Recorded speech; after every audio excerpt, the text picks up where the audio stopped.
Hello and welcome back. It's Amanda from Hookemcreations, and today we are talking about knitting beanies or winter hats, however you want to call them.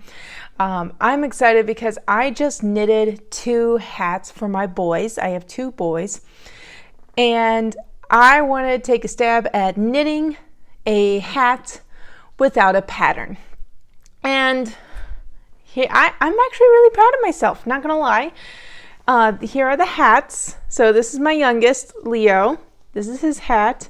And my oldest, David. I made David's hat really big. I actually made it a size bigger, like an inch bigger than his head right now, which works because he's a growing boy, and it worked. As for Leo, his fits him like spot on. He will most likely not fit into it next year. I may have to knit him another one. I wanted to share my experience and some tips and tricks on how you can knit yourself a hat or a loved one without needing a pattern. All you need is a few, guidelines rather than an actual pattern. Because really, when it comes down to the nitty-grittiness of knitting a hat or a beanie, it comes down to the mathematics of it. And once you get the hang of the mathematics, it's not that hard and it's very simple to do. So let's dive on in and get to it. All right, to start off, you need to figure out your gauge for the yarn you are working with. I worked with a worsted weight yarn. The yarn is called Barocco Vintage. I got it from a local yarn store here in the Pacific Northwest, and I got it in 2 different colors. It is it's their machine washable blend, and it worked. The yarn is 52% acrylic, 40% wool, and 8% nylon. And it is a worsted weight, and most yarns have already a gauge on the back of their labels. Most yarns do. Indie dyers may have it, some do, some don't. It depends on what their labels are set up as. But for the most part, the labels should have a basic gauge for you to follow. So let's go ahead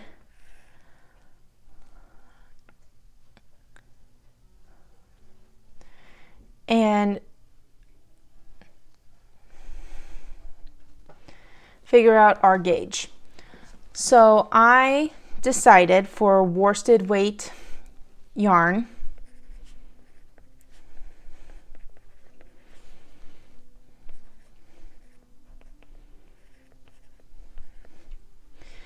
I was going to go ahead and use US 6 size 6 knitting needles or 4 millimeter knitting needles. Typically, when you do a gauge, the pattern writer will give you what a 4 by 4 inch gauge would look like. So if we are looking at 4 inches or 10 centimeters,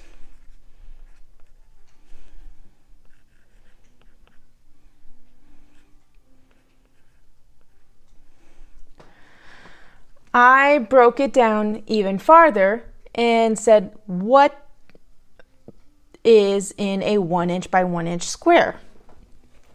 So I just cut it all in half. So 1 inch by 1 inch. So all I did was I casted on some stitches onto the knitting needles that I was planning on using. I think I did like 20 stitches just to kind of figure out. It's better to have extra than to not have enough. So I did like 20 stitches, and I found out that for a 1 inch by 1 inch square, it was 6 stitches to cast on,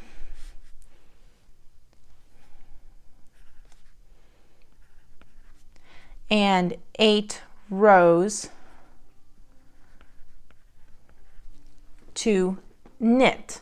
And I even did that with the ribbing, which was a 2 by 2 knit 2 purl 2 ribbing, as well as stockinette, to make sure that it was correct for both stitches.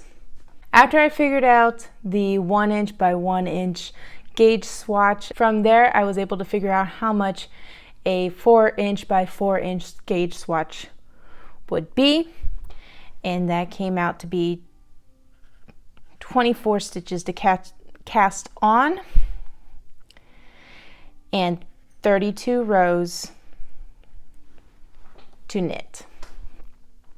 All in all, pretty simple so far. The next phase was measuring the person or your head. My kids were a little squirmy when I was measuring their heads, especially my youngest, because, you know, 2-year-olds, they like to make everything into a game. My oldest has autism, so he gave me some struggles. What I did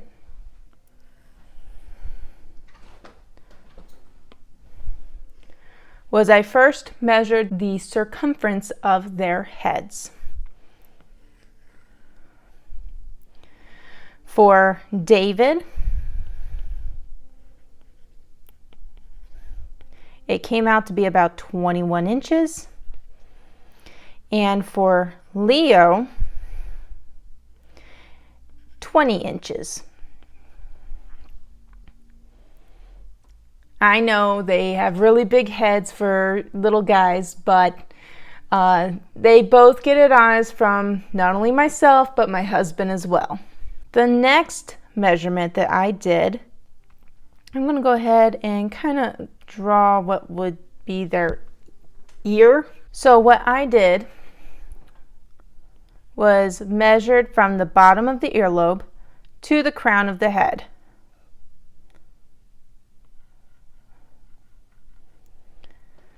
The crown of the head, like right at the edge of the crown, where your crown would sit, because that's where you're going to start decreasing. It measured to be about 5 inches. Now, depending on how you're going to do your decreases and how many decreases, that will alter the distance from the bottom of the earlobe to the crown of your head, because some, if you do more spots of decreasing than others, you're going to go a lot faster than others, and I'll show you in a little bit. All right, next is figuring out how many stitches do you need to cast on. If you remember, it takes 6 stitches to cast on for 1 inch. So let's use Leo's hat as an example. So remember, it was 6 stitches to cast on for 1 inch, but we have a 20-inch head. So to cast on, we need 120 stitches for Leo's hat. Next step is to make sure you have enough stitches to do the knit 2 purl 2 ribbing around the hat. So what I did is I took 120 stitches and I divided it by 4. Why 4? Because you need 2 for the knits and 2 for the purls. So all in all, you need 4 as a grouping. You need 4 stitches for a group for the ribbing. So from there, I should have 30 groupings for the knit 2 purl 2 ribbing for the base of the hat. Now this number also comes in handy when it comes down to decreases as well as your double pointed needles. If you're that kind of person that likes to work with double pointed needles, much like myself, then this comes in handy as well. So from here, let's talk about decreasing. Now I did my hats two different ways. So actually we'll start with David's hat. So with David's hat, I did a X, like so. And I did two decreases side by side. So it was the corner of each double pointed needle. And it fits his head perfectly fine. It works. Leo's hat, I decided to do a little different, something different. I did like a starburst top of decreases. And with this one, I wish that I knitted a little bit more because it was decreasing a lot faster. So that being said, I knitted for 5 inches. I wish I added like an extra ½ an inch to his hat so it gave him a little bit more length, because right now it's literally sitting right at the bottom of his earlobe, which fits perfectly for this season, but not enough room for him to grow into for next season. So here's how I kind of configured for the hats. So imagine you have your double pointed needles, right? I'm gonna overlap in a weird way, and I understand it's kind of weird. So what I did was I decreased at the ends of each double pointed needle. So I do a decrease right at the beginning, knit across, decrease again at the very end, and kind of kept repeating that over and over. Now with Leo's hat, I would put a marker in the middle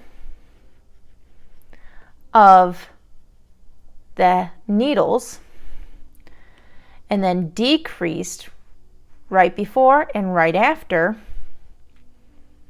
the markers,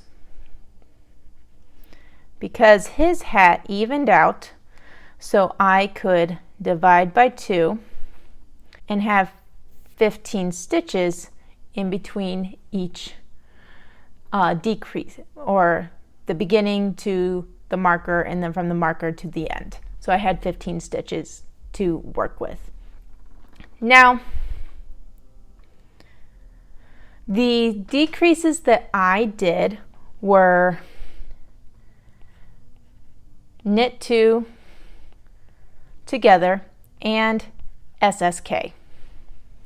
I know I haven't done a video on knitting decreases yet, but I am working on it, hopefully for next year. So if you want to do a starburst hat like this one, then I suggest knitting a little bit extra just in case, because this decrease moves a lot faster than a hat like this with the X on top. Also, I will say that for the first few rows, I would do a decrease round. So I would do a decrease round, and then a round where all I did was knit all the way around. And I would keep repeating that over and over until you get to like about, I don't know, you get a little circle going, And to flatten it out, then you just start decreasing all the way through. I started decreasing when I had roughly anywhere from 20 to 25 stitches left on my knitting needles. And I just kept going until I had like, I don't know, like maybe 6 or 8 stitches. Like it was very minimal.